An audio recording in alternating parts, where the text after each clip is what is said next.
우리 주님 가르쳐 주신 기도로 오늘 예배를 함께 시작하도록 하겠습니다. 하늘에 계신 우리 아버지, 이름이 거룩히 여김을 받으시오며 나라가 임하시오며 뜻이 하늘에서 이루어진 것 같이 땅에서도 이루어지이다. 오늘 우리에게 일용할 양식을 주시옵고 우리가 우리에게 죄 지은 자를 사하여 준 것 같이 우리 죄를 사하여 주시옵고 우리를 시험에 들게 하지 마시옵고 다만 악에서 구하시옵소서. 나라와 권세와 영광이 아버지께 영원히 있사옵나이다. 아멘.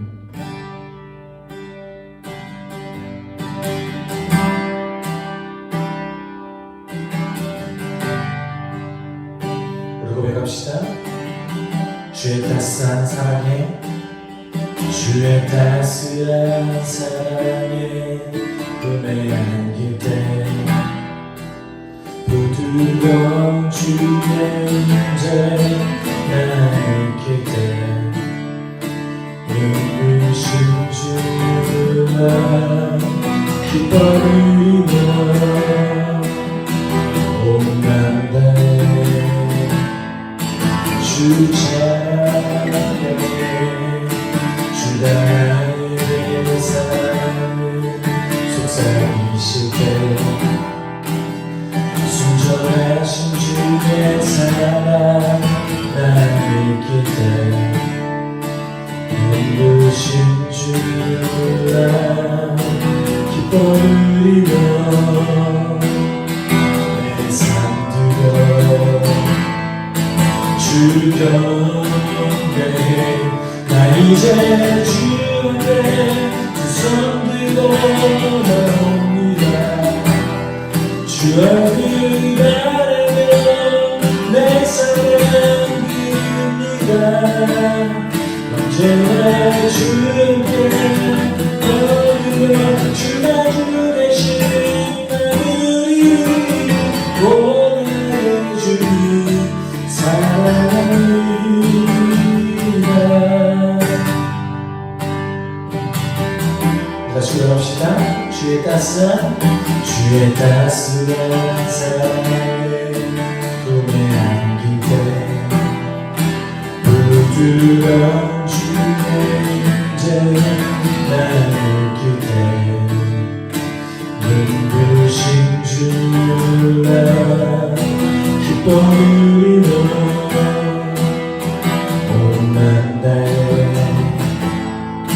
주 찬양해 주가 나의 삶을 속삭이실 때 순전하신 주의 사랑 나를 느낄 때 눈부신 주님을 기뻐 누리며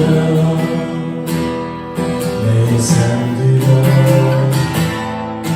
주 곁에 나 이제 주 앞에 두 손 들고 나옵니다. 주 앞을 바라며 내 사랑 드립니다. 언제나 주 함께 걸으며 주가 주 대신 나를 이루어 주님 사랑합니다. 나 이제 주 앞에 두 손 들고 나옵니다. 주 앞을 바라며 내 사랑 드립니다. 언제나 주께 바라며 주가 주 대신 나를 이루어 주님 사랑합니다. 나 이제 주 앞에 두 손 들고 나옵니다. 주 얼굴 바라며 내 사랑 드립니다. 언제나 주 함께 걸으며 주가 주 대신 나를 오 나의 주님 사랑합니다. 오 나의 주님 사랑합니다. 우리의 시간 속에 걸어들어오신 주 예수 우리와 같아지신 하나님 우리 보기보다 자기를 버리신 그 걸음 안에서 사랑을 배우네 고백합시다. 그 오랜 기다림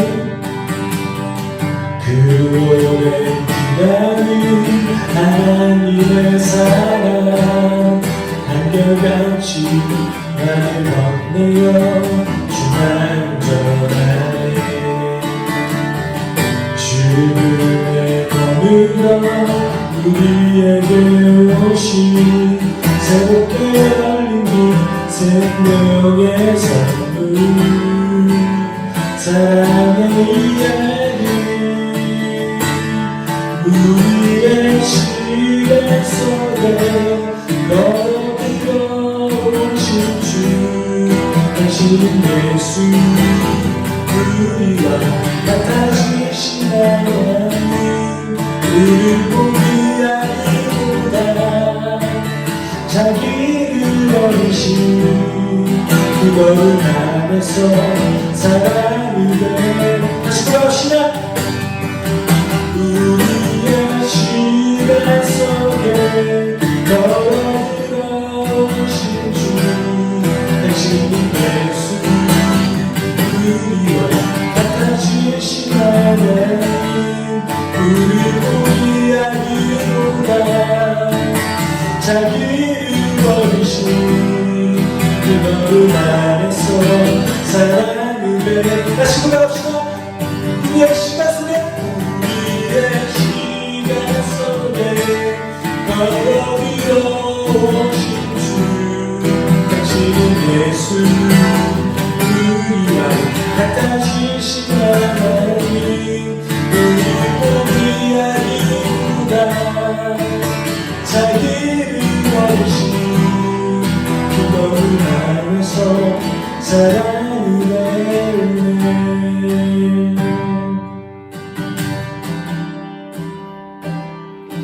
우리 주님께서 이 온 땅의 주님임을 우리는 믿습니다. 우리 그 주님 의지하면서 함께 다시 한번 찬양했으면 좋겠습니다. 온 땅의 주인 되신 온 땅의 주인 되신 주님이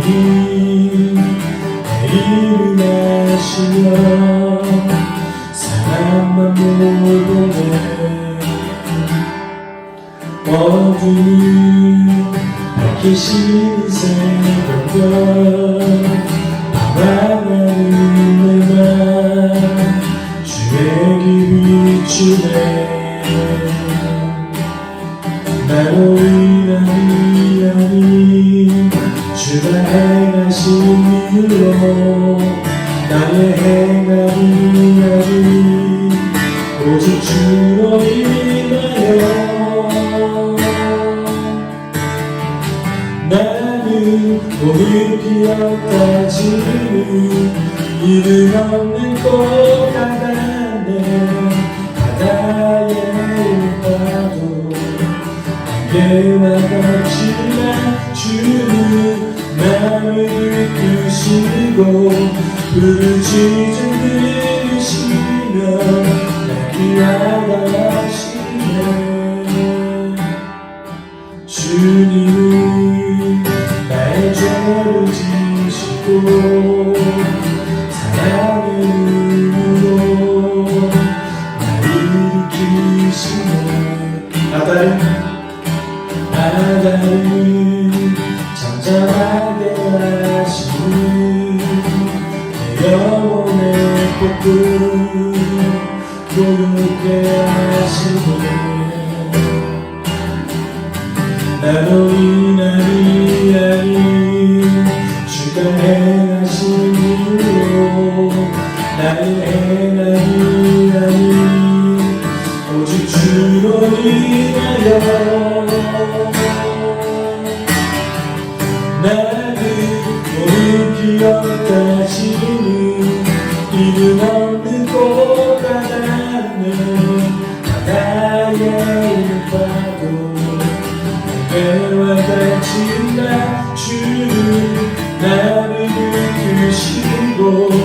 부르짖음 들으시며 날마다 하시네. 나는 오늘 뛰었던 지는 이름 없는 꽃과 같네. 바다에 있는 파도 때마다 지만 주님 나를 붙드시고 부르짖음 들으시며 날 위하다 하시네. 나오시 주의 도 나오시 주의 도 나오시 주의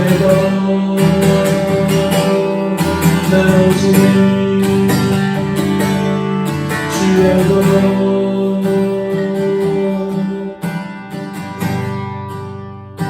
우리 함께 기도하기 소망합니다. 우리 함께 기도할 때 하나님 내 삶 속에서 일하시는 그 주님의 음성을 내가 귀 기울이게 주님 도와주십시오. 오늘 말씀을 통해서 내 마음 가운데 일을 행하시고 한 주 가운데 주님 은혜 안에서 살게 주님 오늘 예배 가운데 은혜를 부어주시옵소서. 우리 함께 기도하도록 하겠습니다. 사랑하는 주님 기도하면서 감사합니다. 주님 도와주시고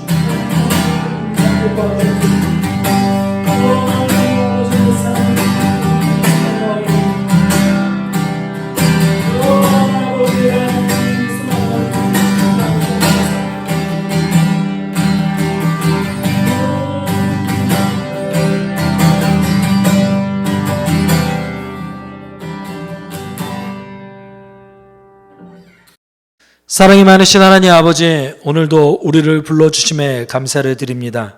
하나님, 우리가 오늘 온라인으로 함께 얼굴을 대면하여 예배를 드리지는 못하지만 우리가 함께 한 시간에 예배할 때에 주님 우리에게 은혜를 부어 주시옵소서. 사랑 마시는 주님의 은혜 가운데 항상 거하기를 소망합니다. 오늘 말씀을 전하는 자나 듣는 자나 한 성령 안에 거하게 주님 도와주십시고 그 말씀을 통하여서 일하시고 말씀하시는 그 주님의 음성에 귀 기울일 수 있는 우리에게 주님 도와주시옵소서. 한 영혼 한 영혼 주님께서 인도하여 주셔서 각자의 삶의 처소에서 주님을 높일 수 있는 우리 될 수 있게 주님 인도하여 주시옵소서. 모든 것 감사드리며 거룩하신 예수 그리스도의 이름으로 기도드립니다. 아멘. 우리가 오늘 함께 하실 말씀은 누가복음 1장 39절에서 56절까지의 말씀입니다. 제가 한 구절, 여러분이 한 구절 이렇게 교독하도록 하겠습니다. 그 무렵에 마리아가 일어나 서둘러 유대 산골에 있는 한 동네로 가서 엘리사벳이 마리아의 인사말을 들었을 때에 아이가 그의 뱃속에서 뛰놀았다. 엘리사벳이 성령으로 충만해서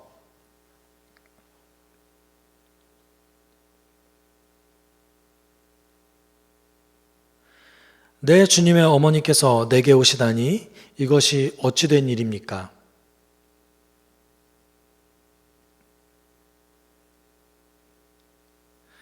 주님께서 하신 말씀이 이루어질 줄 믿는 여자는 행복합니다. 내 마음이 내 구주 하나님을 좋아함은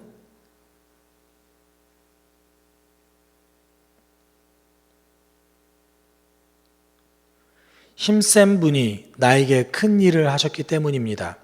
그의 이름은 거룩하고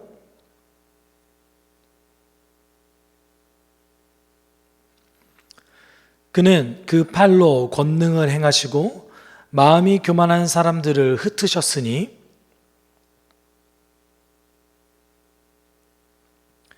줄인 사람들을 좋은 것으로 배부르게 하시고 부한 사람들을 빈손으로 떠나 보내셨습니다. 우리의 조상들에게 말씀하신 대로 그 자비는 아브라함과 그 자손에게 영원토록 있을 것입니다. 아멘. 오늘 우리가 함께 나눌 말씀은요, 한 영혼을 위하여 라는 제목으로 함께 말씀 나누길 소망합니다. 우리가 지난주에 예상치 못했던 천사의 말을 들었던 마리아와 그 마리아의 반응에 대해서 조금 살펴봤습니다. 제가 사실은 지난주에 이렇게 말을 하지는 못했지만 사실은 마리아가 천사의 말, 그러니까 결혼을 앞둔 여인이 임신한다는 말을 그대로 믿었을 때 사실은 어떤 생각을 했냐면 아무것도 모르고 아직 뭘 모르는 나이니까 그걸 제대로 믿었지 라는 생각이 들기도 했습니다. 그런데 오늘 본문 속에서 마리아가 그냥 뭘 모르기 때문에 하나님의 말씀을 믿었는가? 그렇지 않다라는 것을 오늘 본문 속에서는 사실 보여주고 있습니다.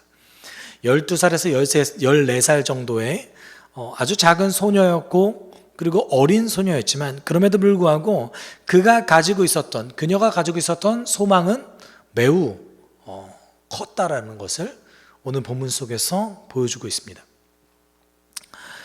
나사렛이라는 촌구석에서 천사를 만나 전혀 예상할 수 없었던 그런 어떤 소식을 들었던 마리아는 천사가 이야기한 표적을 듣고 지체 없이 확인하러 합니다.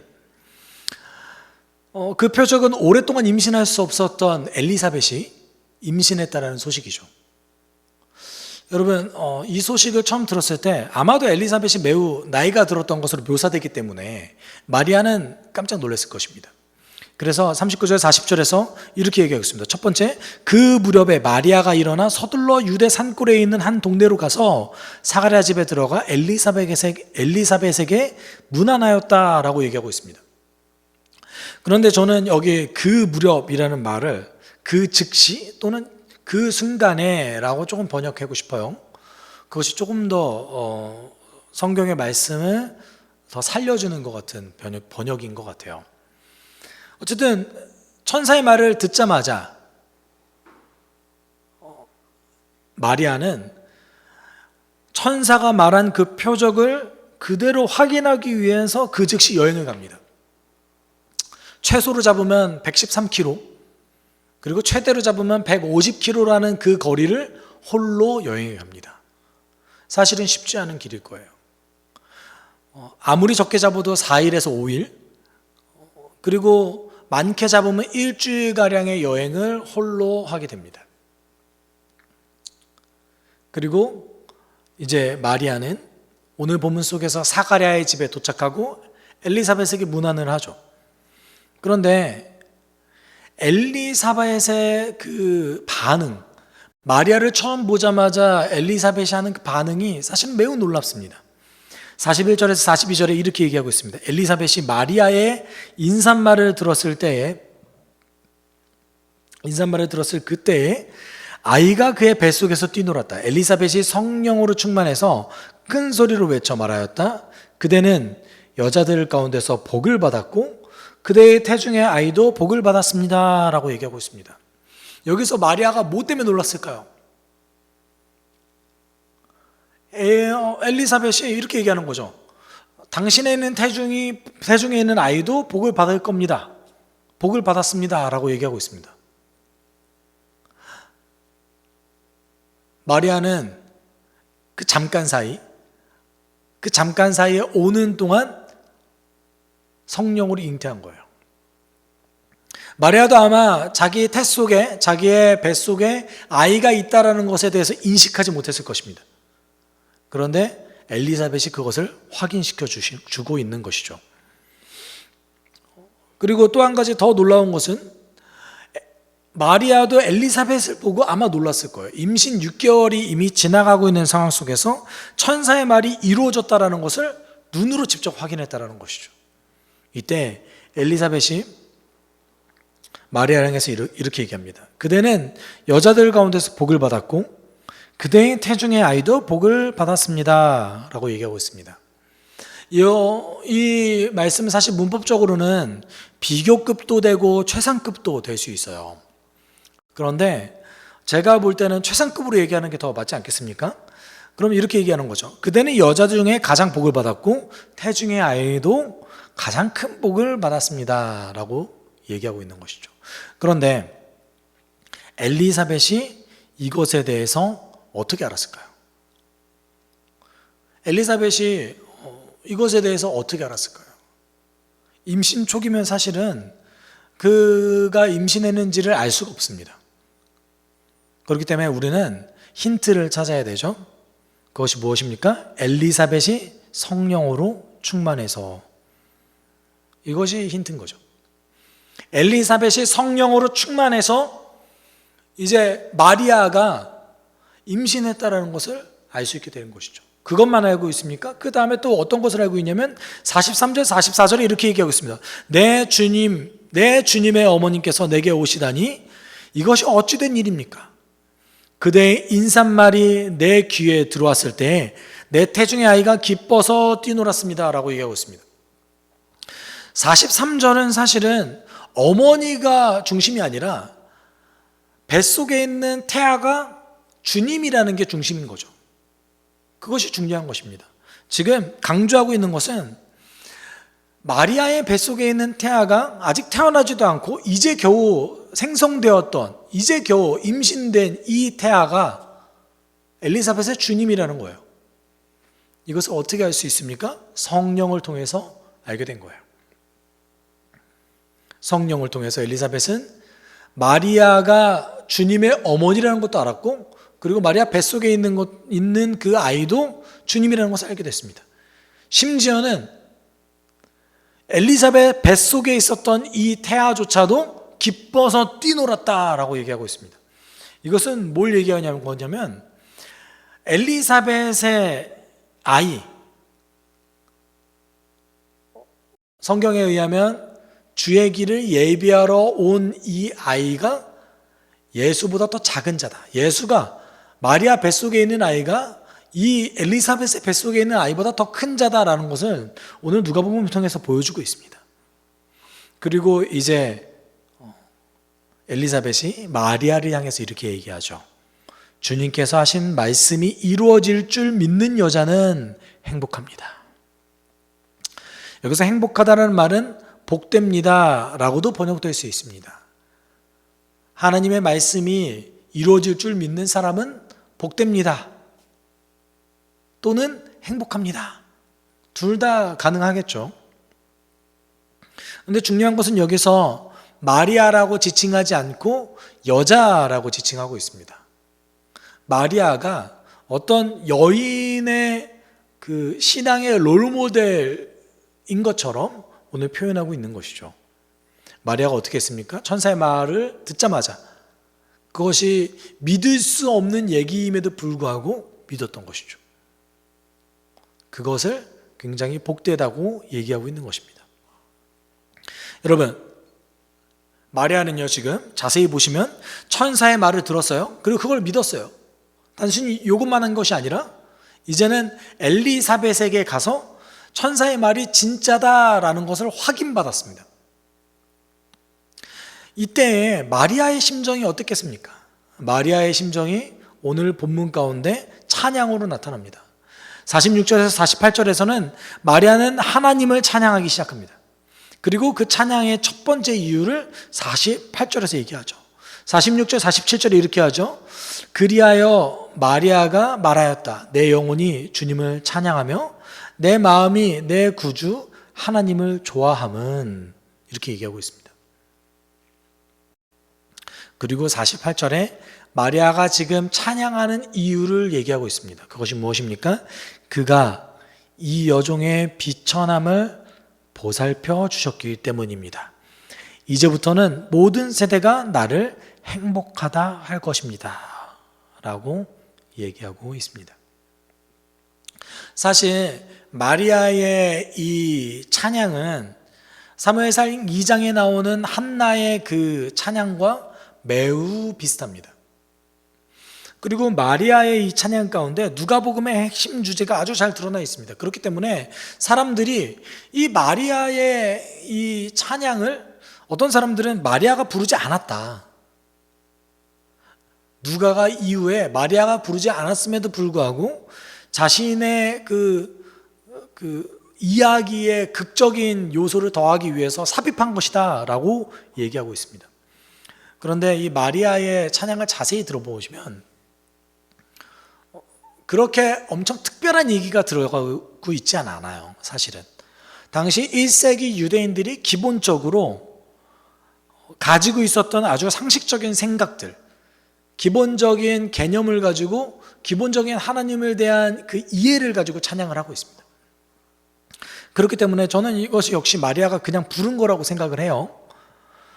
그런데 오늘 중요한 것은 마리아가 본인 스스로에 대한 의식과 생각이 변했다는 것이 중요합니다. 무슨 말이냐면 48절에 이렇게 얘기하고 있습니다. 마리아가 찬양하는 이유를 이렇게 얘기하죠. 그가 이 여종의 비천함을 보살펴 주셨기 때문입니다. 이것이 마리아가 찬양하는 이유예요. 여러분, 마리아는 작은 소녀였어요. 시골 아주 초원에 살고 있었던 이 마리아가 천사의 그런 메시지를 듣고 나서 아마도 이렇게 생각했을 수는 있습니다. 하나님이 나를 선택하셨구나. 이제 내 삶에 뭔가 일어나겠는데? 그리고 천사의 말을 듣고 나서 저 천사의 말이 나에게 이루어졌으면 좋겠습니다 라고 고백까지 합니다. 그리고 나서 내 삶에 뭔가 일어나는 것 같은데 라는 생각을 가지고 이제 엘리사벳에게 가는 거죠.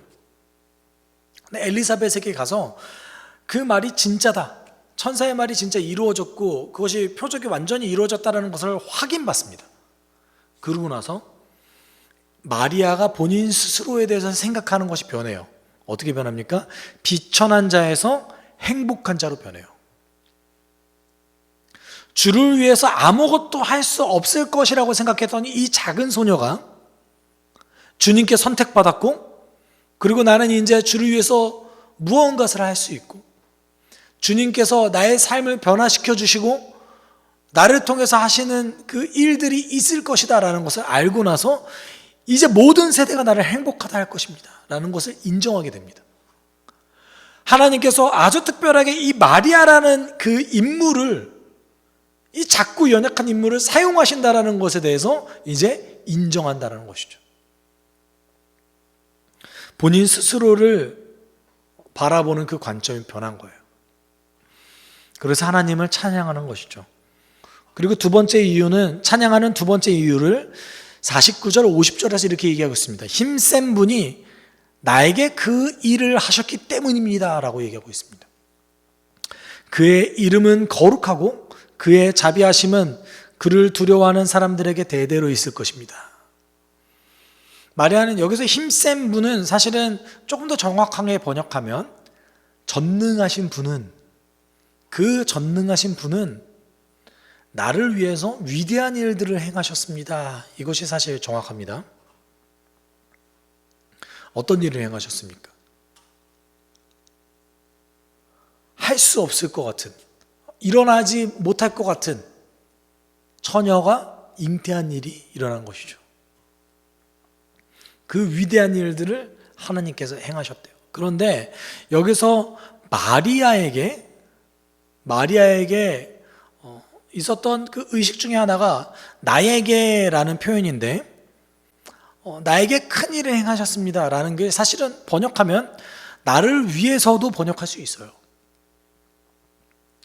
지금 처녀가 잉태하는 것이 나를 위한 것이라고 본문이 얘기하고 있습니다. 마리아가 처녀가 잉태한 것, 본인이 지금 처녀임에도 잉태하게 된 것이 본인 스스로를 위한 것이라고 얘기하고 있는 거예요. 여러분, 마리아가 어려움을 당할 것을 모르고 있었을까요? 아직 결혼하기 전에 여인이 임신하게 된다는 것이 굉장히 큰 어려움을 겪을 수 있다는 것을 모르고 있었을까요? 그러지 않았을 것입니다. 그럼에도 불구하고 마리아는 이것이 본인 스스로를 위한 것이라고 지금 이야기하고 있습니다. 무엇을 믿었기 때문입니까? 자기에게 생긴 이 아이가 다윗의 왕위를 잇는 아이라는 것을 깨닫게 된 것이죠. 그리고 그것을 그대로 믿은 것이죠. 그래서 마리아는 하나님을 찬양했습니다. 그리고 이어서 그의 이름이 거룩하고 자비하시다고 얘기하고 있습니다. 근데 어떤 사람들에게 거룩하고 어떤 사람들에게 자비하십니까? 하나님을 두려워하는 자들에게. 이 말을 반대로 얘기하면 하나님이 행하시는 일들은 누구에게만 해당된다? 하나님을 두려워하는 자들에게만 해당된다라는 것을 오늘 본문 얘기하고 있는 것이죠. 그 외의 사람들은 어떨까요? 사실은 하나님의 백성이라고 인정하고 있지 않는 것입니다. 그리고 마리아는 자기에게 행하셨던 이 일을 이제 조금 더 확대합니다. 그래서 51절에서 53절에 이제는 사회적 정의를 행하시는 하나님에 대해서 얘기하고 있습니다. 그는 그 팔로 권능을 행하시고 마음이 교만한 사람들을 흩으셨으니 제왕들을 왕자에서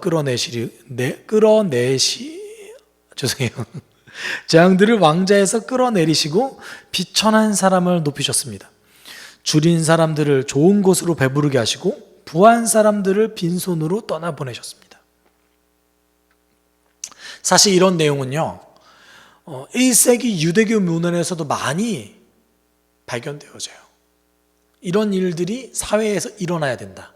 그리고 하나님께서 결국에는 이런 일들을 행하실 것이다라는 것이 1세기 유대교 문헌에서 많이 발견됩니다. 그렇지만 그들이 이것이 좋은 일이다라는 것, 교만하지 않고 가난한 자를 돌보고 권력자가 높아지는 것이 아니라 이제 낮은 자가 높아지는 것이 아주 좋은 일이라는 것을 알매도 불구하고 실천하지 않았다는 것이 중요합니다. 그들이 실천하지 않은 것이죠. 그들이 실천하지 않는 메시지, 실천하지 않는 말씀은 공허한 메아리가 될 뿐이었던 것이죠. 마리아는 이것을 이야기합니다. 그런데 우리가 주의해서 봐야 될 것이 있어요.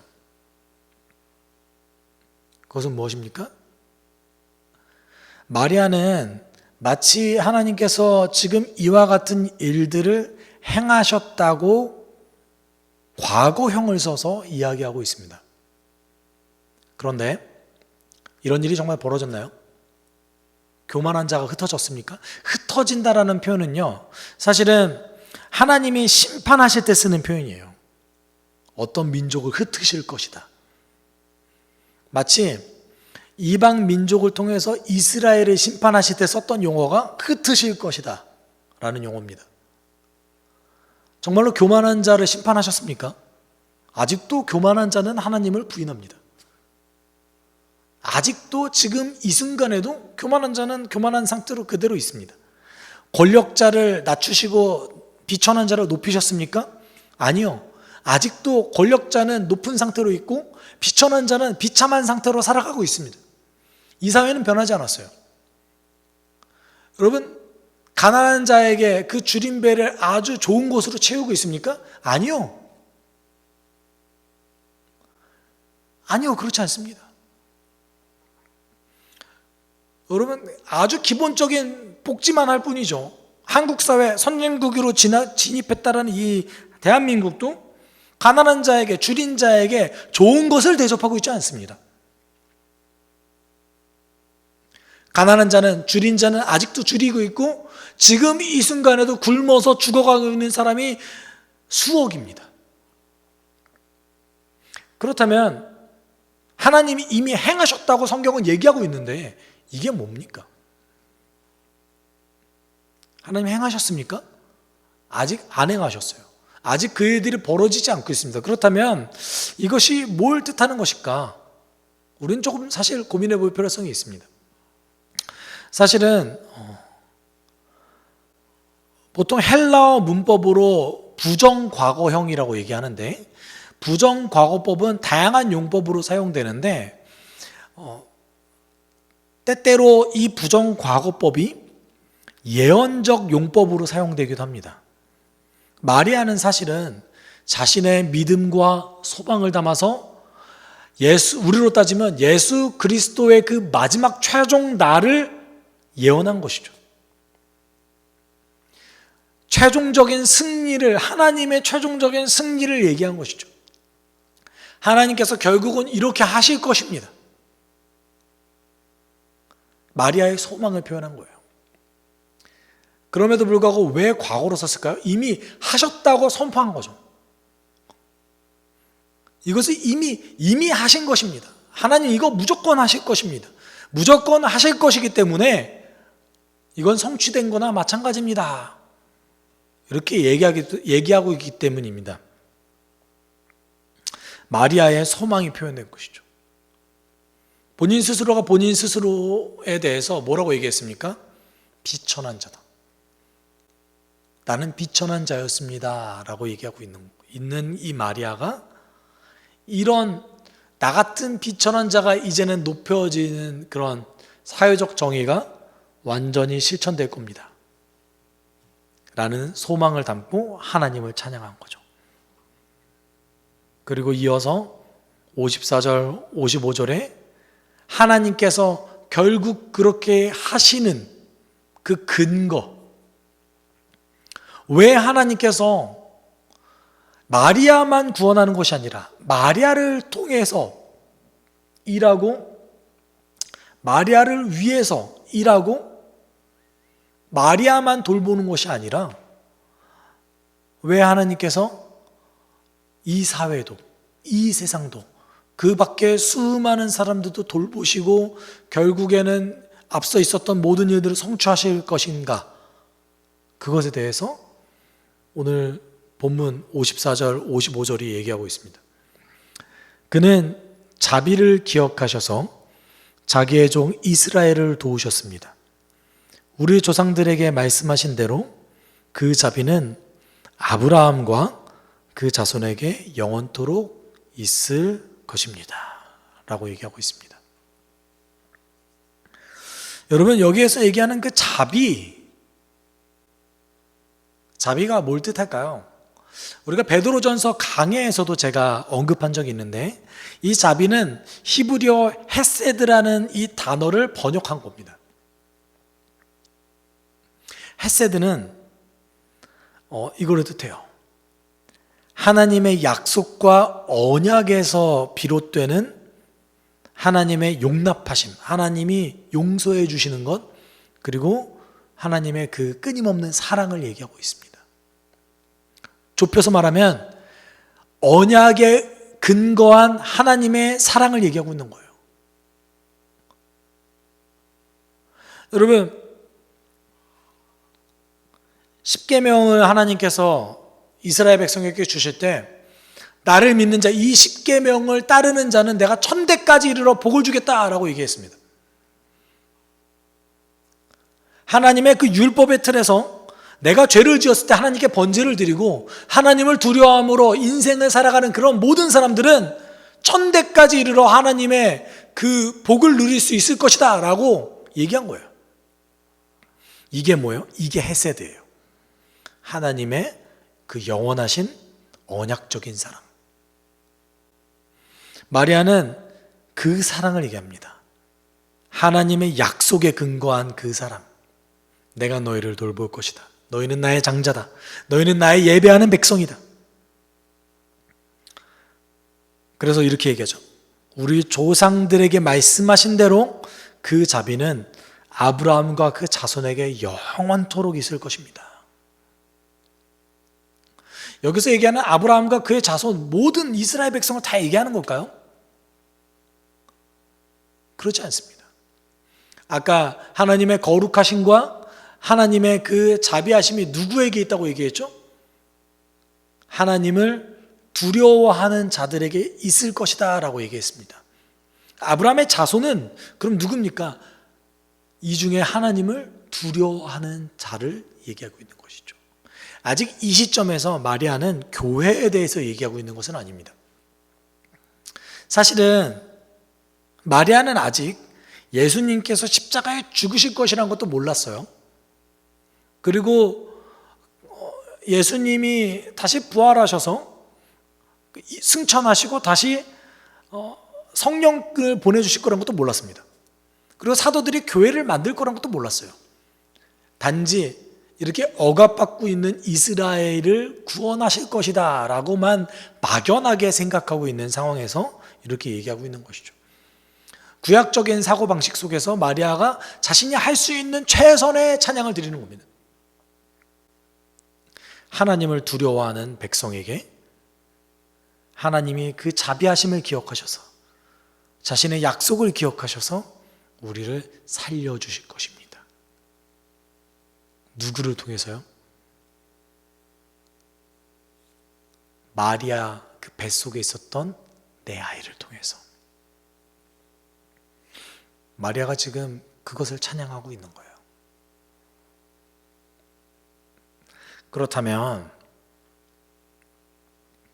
이렇게 장황하게 아주 마리아 개인에게 얘기하는 하나님의 하신 일, 이후에 하나님께서 하실 일들, 이것들이 우리에게 무슨 의미가 있겠습니까? 본문 속에서 하나님은 마리아라는 한 소녀를 통해서 결국 하나님이 하실 위대한 일에 대해서 맛배기로 보여주고 있어요. 그리고 여기서 중요한 것은 그 전까지는 하나님이 일방적으로 마리아에게 말씀하셨지만 이제 마리아 스스로도 본인 스스로에 대한 생각이 변했다는 겁니다. 본인 자신을 바라보는 그 인식이 변화되었습니다. 마리아도 역시 이러한 하나님의 일하심을 확인했고 자신을 향한 하나님의 일하심을 확신하게 된 순간 마리아의 삶의 태도는 변하게 되었습니다.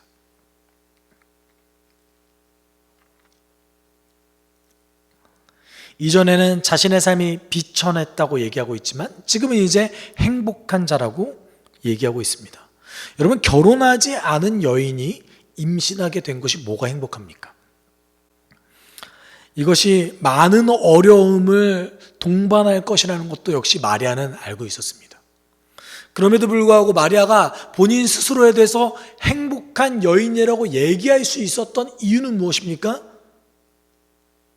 자기 자신이 하나님 앞에 쓰임받고 있다는 것을 확신했기 때문입니다. 오늘 이 순간에 나를 통해 하나님이 일하시고 계신다는 것을 확신한 것이죠. 이것이 마리아를 변화시켰어요. 비천한 자를 행복한 자라고 얘기하게 만들었습니다. 하나님을 사랑하는 사람들은, 그리고 하나님을 두려워하는 사람들은 나에게 어려운 일이 있다 할지라도, 나의 미래에 하나님의 일을 하는 거에 어려움이 있다 할지라도 그것이 하나님께서 하시는 일이라는 확신이 있는다 한다면 우리는 충분히 그것을 감당할 수 있습니다. 여러분, 하나님께서는 마리아라는 한 영혼을 통해서, 그리고 그 모든 일들이 그녀를 위한 것이기도 했습니다. 그 한 영혼을 통해서 일하셨습니다. 그리고 오늘 본문 속에서 그 한 영혼이 일방적으로 하나님에게 끌려가는 것이 아니라 이제 자발적으로 하나님의 일하심을 기대하는 사람으로서 변화되었다는 것을 오늘 본문 속에서 우리는 볼 수 있습니다. 하나님이 성경을 통해서 항상 이렇게 일하셨어요. 비참하게 살고 있는 모세를 향해서 나아가셔서 모세를 부르셨습니다. 이후에 모세가 내가 하나님의 일꾼이라는 확신을 하게 됩니다. 모세의 삶이 변화되었죠. 의심하는 기드온을 하나님 설득하셨습니다. 아이를 낳지 못하는 마노아의 아내에게 임신하게 하고 삼손을 주셨습니다. 아이를 낳지 못해서 슬퍼하는 여인에게 사무엘을 주셨습니다. 심지어는 한나는 사무엘을 바침에도 불구하고 기뻐했어요. 왜냐하면 하나님의 마음을 알았기 때문에 그렇습니다. 여러분, 우리에게 중요한 것은 무엇입니까? 하나님은요, 오늘 이 순간에도 우리를 통해서 일하시길 원하신다는 것. 하나님 지금 이 순간에도 나를 통해, 그리고 나를 통해 일하시길 원하신다는 것은 또다시 나를 위해 일하신다는 것과 동일합니다. 지금 이 순간에도 내 주변에서 나를 위해 일하시는 그 하나님의 그 음성에 귀 기울일 수 있어야 됩니다. 우리는 그 하나님께서 나에게 어떻게 일하시는지 아주 미세한 그 음성에도 귀 기울일 수 있어야 됩니다. 오늘 주일 말씀을 통해서, 그리고 날마다 우리가 하는 기도를 통해서, 성경 묵상을 통해서, 나의 삶을 통해서 하나님 어떻게 일하시는지 기대하고 그것을 캐치할 수 있어야 됩니다. 적어도 우리 가운데 항상 소망할 수 있어야 됩니다. 그랬을 때 우리가 마리아처럼 행복한 삶을 살아갈 수 있는 것이죠. 요새는 여러분, 교회에 오라는 말도 쉽지 않습니다. 코로나 상황 속에서 여러분 교회 오세요 그러면 마치 개념 없는 사람인 것처럼 들려지고 보여질 때도 있습니다. 언제 이것이 종식되어질지도 사실은 감이 잡히진 않습니다. 그런데 제가 확신하고 있는 것은 마치 하나님 일하시지 않는 것과 같은 이런 상황 속에서도 하나님 일하시고 계신다는 것은 저는 확신합니다. 지금 이 순간에도 우리를 통해 일하시는 그 하나님을 여러분 기다리고 기뻐했으면 좋겠습니다. 우리 함께 기도하게 소망합니다. 오늘도 나를 위해 일하시는 그 주님, 내가 주님의 그 일하심을 깨달아 알 수 있는 내가 되게 해주십시오 라고 우리 함께 지금 이 순간에 기도했으면 좋겠습니다. 사랑하신 하나님 아버지 감사합니다. 하나님, 우리가 날마다 하나님의 뜻 안에서 살아갈 수 있는 우리 되었으면 좋겠습니다. 하나님, 우리가 날마다 하나님께 나아갈 수 있는 우리 되었으면 좋겠습니다. 하나님, 우리가 주님과 나아갈 때 하나님, 주님께서 지금 이 순간에 나를 위해서 일하신다는 것을 깨달아 알아나갈 수 있는 우리 되게 주님이 도와주십시오. 하나님, 지금 이 순간에도 하나님의 능력 가운데 거할 수 있다는 것, 하나님 지금 이 순간에도 주 말씀으로 하나님 기도 찬양으로 나의 삶을 통하여서 주님이 일하신다는 것을 지금 이 순간에 같이 깨달아갈 수 있게 주님이 도와주시고, 하나님 능력을 거할 수 있도록 도와주시고, 하나님 언제나 주님께 내 삶을 드리고 싶습니다. 언제나 주님께 우리의 마음을 드리고 싶습니다. 주님이 도와주십시오. 사랑이 많으신 하나님 아버지 감사합니다.